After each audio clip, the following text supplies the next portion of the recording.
Welcome back to another action-packed episode of the Deadly Podcast Kung Fu, brought to you by the Villains of Man, where myself, Justin Raymer, traverses the worlds of Marvel's most prolific martial artist and Iron Fist, Shang-Chi and the White Tiger. If you want to keep up with the podcast, you can do so over on social media platforms, Twitter, X, Instagram, Threads, and Blue Sky. If you want to keep up with myself, Justin Raymer, and my production of my very first comic book, The California Cannibal, you can follow me over on Twitter, X, Instagram, and Blue Sky. So, today, we are continuing our march towards the Deadly Hands of Kun-Lun release here in the next few days. Hopefully you've pre-ordered it, and which does all the characters in the book a big favor. Marvel likes that stuff. If not, hopefully you're picking all the spare copies from your LCS up, picking up those variants. You know, I'm going to be picking up the variants. I know a lot of people pick up the podcast will listen to those variants because, I mean, we've got all types of characters in this book. We've got White Fox, White Tiger. We got Karnak, should have been Shang-Chi, but we've got the Ghost Fist, Danny Rand, the Iron Fist, Lin Lee, the Iron Fist, Pei. Should be a really, really good story. I think that's everybody in the book, right? Oh, and Elektra, or Daredevil, whichever you prefer to call her. But as we march toward the story, I'm covering all the important stuff for Lin Lee on his journey to become the Iron Fist in this big crossover event. I call it crossover because of all the characters that are involved. So before you listen to this is the second part of Shattered Sword. You need to go back and listen to the Swordmaster reviews. That's broken up into 3 parts for all 12 issues. You need to listen to King in Black, Black Knight one-shot, and the Death of Doctor Strange, White Fox one-shot. And that'll all lead you up into Lin Lee becoming the Iron Fist. So today, we're covering issues 4 and 5, the finale of Iron Fist Shattered Sword, which is volume 6. The last episode I went over, you could technically call this volume 9, you could call it volume 8. If you're curious to the march to 100 issues of Danny Rand, please go check out I Am Iron Fist. Omar's a great guy. He's been keeping up with this, and he's doing a countdown. Everybody's been talking about what counts, what doesn't count. But you know what? We're all here to support the Iron Fist and the characters around it. Lin Lee, Pei, Danny Rand. And I guess we're getting all these cool characters that don't get enough love, such as White Fox and White Tiger. But anywho, let's go ahead and move on. Your creative team for the story is Alyssa Wong as your writer, Michael Jin for your inks and pencils, David Ramos as your colorist, Travis Sladham as your letterer, and Mark Panacea as your editor. Now, that's everybody from issue 1. Between issue 2 and 3, we had some guests come on for the pencils, inks, and colors, but these last 2 issues, we are back to everybody that was on issue 1. Issue 4 was released on June 15th, 2022, along with 15 other titles from Marvel. None of them are tied to the characters on this podcast. There were 4 covers released for the issue. One of them got a virgin cover, which was E.M. Gist, or Mike, or Eric Gist, and it is by far my favorite off of that cover. So we have Lin Lee doing his awesome kung fu pose, channeling the chi of Shao, which forms the Iron Fist dragon in the back. And behind him, we get Danny Rand, we get Wu Ao Shi, we've got Orson Randall, and I cannot think of that Iron Fist's name that almost has the Middle Eastern look to him, because I know he fights off the British. He's from India, if I'm right. Really cool, like, homage cover to the past Iron Fist that we've seen in Immortal Iron Fist. And honestly, I need a cover with Pei and all the female Iron Fists that we've been aware of. Fan Fei, Wu Ao Shi, Fong Ji, you know, all of them right there behind her. I think she deserves that since Lin Lee has gotten this cover. Issue 4 was released on August 31st, 2022. It only had 2 covers. The variants, the one I want to point out, too, because Gunji returns to do a cover for this issue, and I think it's kind of, I think he got slighted. because he did the entire Swordmaster series, the covers and the interiors. And he got a variant, which I talked about on the last episode, covering issues 1 through 3. And then he got a variant for the final issue. They should have let him do one for every issue. I think he deserved that. But we see Swordmaster and his double-bladed, split down the middle sort of fushi that forms in this final issue. We see him, and it's surged around his hand. Danny's kind of reaching out for it. Kind of tell if he's not shocked or what. But yeah, so we get to bring these two guys together in the final color by Gunji. But let's go ahead and move on to the story. Lin Lee and Fat Cobra square off, proving the new Iron Fist is not a match for the immortal weapon like his predecessor proved to be. As the Bride of Nine Spiders sends her swarms against Mei Mian and Yi Yang Yi, she reminds her friend Fat Cobra that they need to be captured for Danny Rand. Lee does manage to strike a well-placed blow on Fat Cobra, but he remains unscathed. This brings both Mei and Yang to finally join the fray, but it's not enough as the Brider steps in to stop them. At the New Wan headquarters, Lin Fong has begun his attack with his demon army. Now gifted with the divine bands of her ancestors, Ji Shuang attacks Lee's older brother. The resulting explosion ruins part of the base while knocking her unconscious. Seeing an explosion at the nearby New Wan headquarters, Iron Fist realizes he needs to get there. Using the move they pulled in Shanghai, Lee has Mei launch him away from the battle. As he runs to the second prison of Chi Yu, his friends are left behind to hold back the immortal weapons. Danny Rand and Luke Cage are driving through the countryside looking for Fat Cobra and the Bride of Nine Spiders. As the explosion of the New Wan headquarters happens, Iron Fist leaps across their jeep, letting the Heroes for Hire know they have to be close to where Fat Cobra and the Bride are. Lin Lee then arrives to find Ji Shuang unconscious and a demonic centipede rampaging through the base. Without the Chi of Shao Lao the Undying to empower him, he falls to the creature's immense strength. While knocked out, he is contacted by the dragon itself, who tells Lee that he has to be the bridge between both Kun-Lun and Earth, that becoming both the Iron Fist and the Swordmaster Fu Shi is his destiny. He wakes up to discover Lin Fong has the bands of New Wan, and he explains to him how he survived the awakening of Chi Yu and the sword of Fu Shi. Then he reveals that with the scabbard and the blade, that he actually wants to destroy the Dark Destroyer and become a family once more. Lee replies it's the exact thing that he wants as well.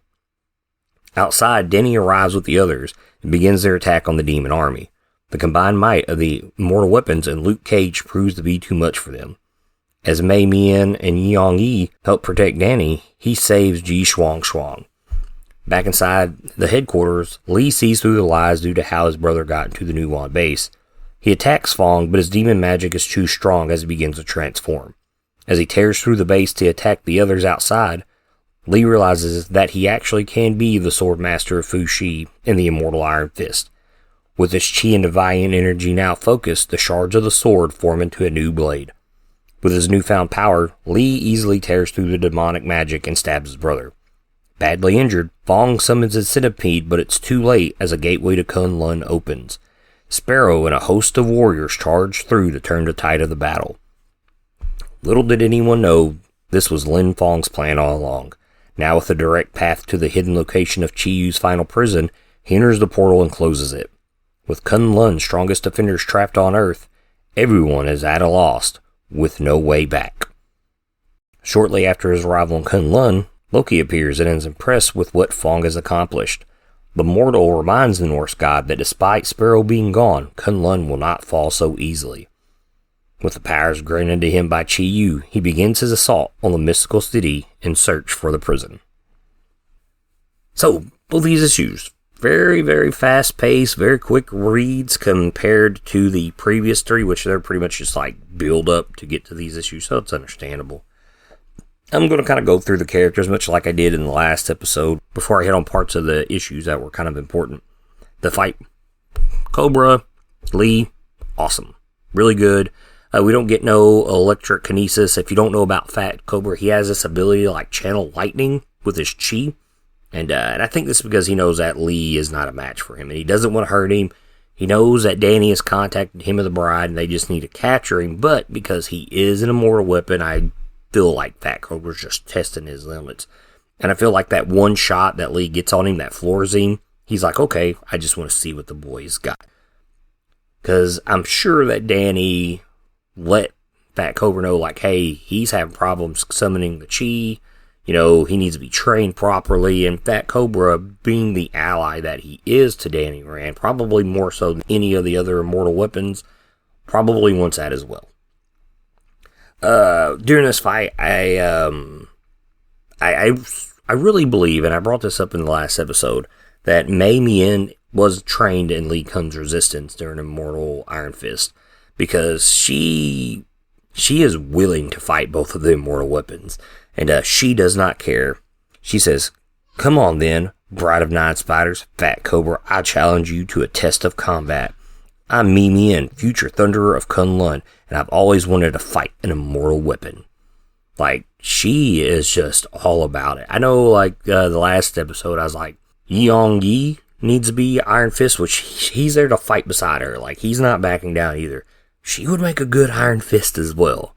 So, like, both of them, just make them both Iron Fists. Let's just have multiple Iron Fists just running around. If DC can do it with the Bat family, and the Superman family, and the Flash family, like, why can we not do it with the Iron Fist? I mean, we already got, 4 Spider-Man running around, if you want to count Venom as a Spider-Man. I mean, we've already got a Spider-Man family.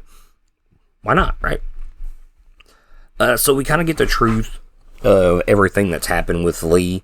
We do know that he actually died, and Shao Lao did save him at the end of The Death of Doctor Strange White Fox. I think this is the first time I've ever seen Shao Lao actually speak. He speaks, I don't know if if Alyssa Wong does it purposely to make him sound like a teenager because he's speaking with a teenager or what, but I can't ever think of any time that Shao Lao's actually spoke in a book.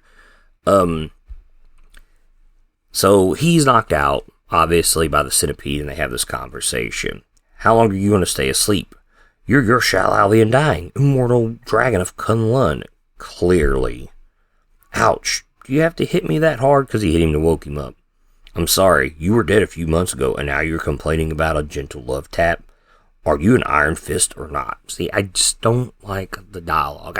He's a dragon. He should be more majestic, more well-spoken, in my opinion, for a creature that has lived for millions of years, probably before the time of man. Lee says, I don't know. Why can't I summon your powers? Because you're a mess. To me, that does not sound like what he should say at all. He should say stuff more of akin to what May was saying in the previous issues, like, your chi is imbalanced, the shards are blocking my power, something like that. But he says, you're still fighting your destiny. How arrogant. You don't have the luxury of self-doubt. The fate of Kun-Lun and your world are linked. They always have been. You are the bridge between them. Your sacred sword has not abandoned you, Swordmaster. It clings to you as it couldn't bear to be parted. Listen closely, and you can hear it. See, this all right here sounds like what I would think the conversation would be like. Not the beginning where he kind of sounds a little snooty, but this is what I would expect. Many people have taken my power, but I have only gifted it to a few. I chose you for a reason. I hope you can live up to it. Good luck.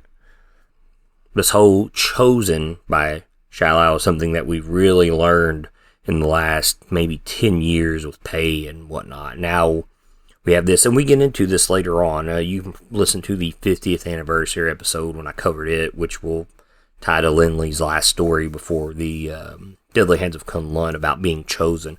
And only a few have been chosen. Like, I could see where Fong Ji was chosen when the Phoenix attacked Kun-Lun. Like, that makes sense. But there's so little we know about most of the other Iron Fist, it's really hard to tell. We know that Pei was chosen and given the chi as well. She did not fight the dragon. She did not take its heart. So I would like to see that be dived into a little bit more fleshed out. So Marvel, if you're listening, the editor of the series, Mark Panacea, hire me, please. I mean, I'm not even looking to get paid. I just want to write something. I mean, pay would be nice. Maybe I'd quit my job, but have ideas, contact me. So after he fights his brother, this is where he kind of really realizes, like, I need to do this. I can do this. It is my destiny. That's what I like about Lin being the Iron Fist. We know that he is the sword master of Fushi. Like, his family defeated Chi Yu. At some point, there has to be a connection where that the divine weapons and the chiefs of the clans that held them met an Iron Fist, and that's why part of Chi Yu is imprisoned in Kun-Lun. And that's what bridges in there. He doesn't necessarily have to always be the Iron Fist, but it's almost like their combined power needs to be able to stop it. So maybe he needs the whip, and maybe he needs the band, and it all needs to be one being to bring down Chi Yu. But he does this. He summons his chi. He finally focuses himself, and we get this really cool, like, double-pronged sword that is attached to his hand. And what's cool is the chi of Xiao has the shards held together. They don't form the blade. They are held together to form the sword. It's still broken. And I think that's really cool. And the splash page here that Michael draws is awesome. Because, like, the chi tail of the dragon wraps around Lin Lee's leg, and then the dragon forms up behind him as he finally, like, forms a sword. Really, really cool moment.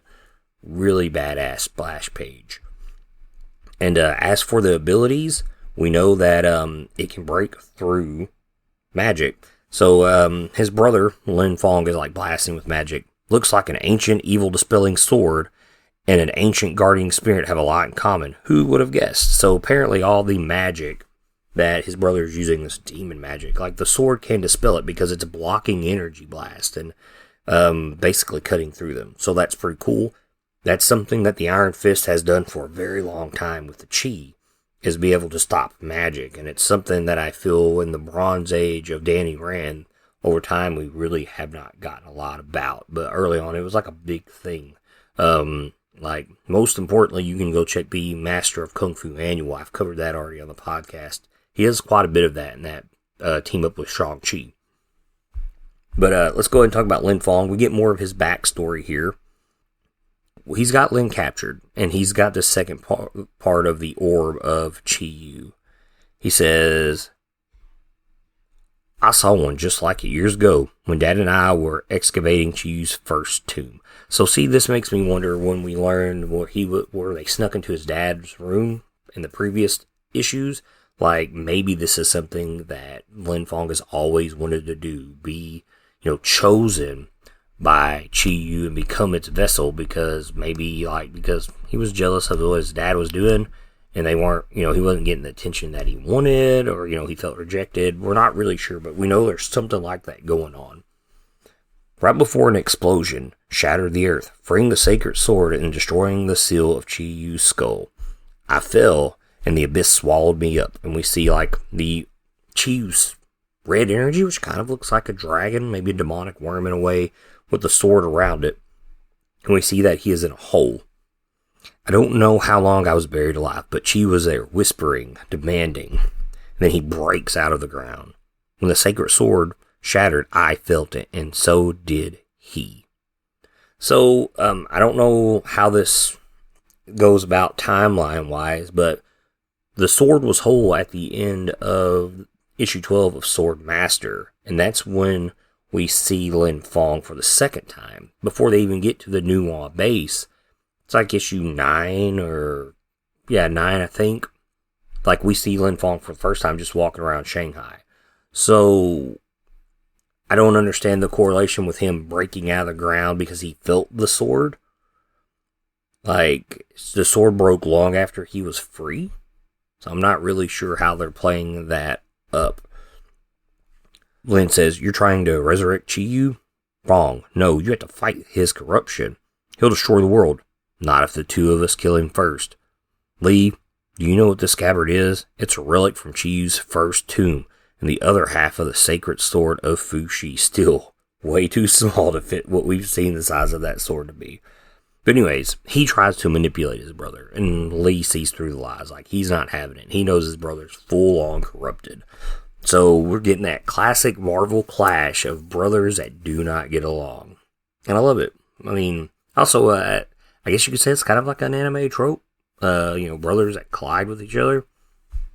So, I mean, you're kind of getting that good mix of Western comics and Eastern comics. And then they're doing a really good job with Lin Fong in that. Lin Li. Like, I don't know why anybody would complain. So, how powerful is Lin Fong's demon magic? So, at we see the explosion we see the explosion at the base. Clearly, that's him, I guess, destroying the magical maze that protects the Nuon headquarters that we've learned about at the end of the Swordmaster series.